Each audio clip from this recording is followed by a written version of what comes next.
Manteau de pluie sur le dos et jumelles à la main, ces touristes sont bien décidés à découvrir la faune et la flore de la pointe de l'Aiguillon malgré la pluie.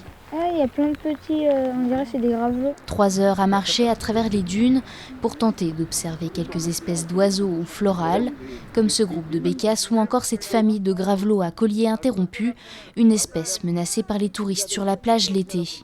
J'ai pu aussi trouver, c'est une ponte de je sais plus quoi, je sais plus comment ça s'appelle.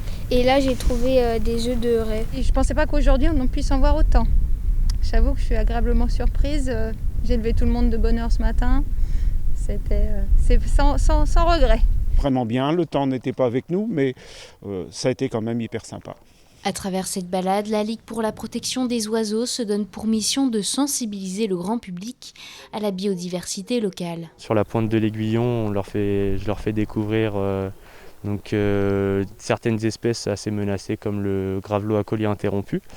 Leur parler aussi des laisses de mer, vraiment des thématiques assez différentes, mais qui se rejoignent toujours donc pour protéger l'environnement au mieux. Donc c'est vraiment de la sensibilisation et de la découverte.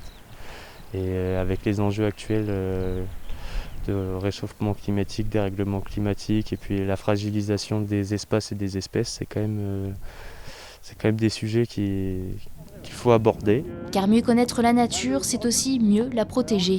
Cela implique d'adapter son comportement sur la plage, ce que l'animateur n'a pas manqué de rappeler durant cette sortie. Alors, il y a des gestes simples, c'est vraiment suivre les sentiers qui sont indiqués, ne pas passer par-dessus les ganivelles.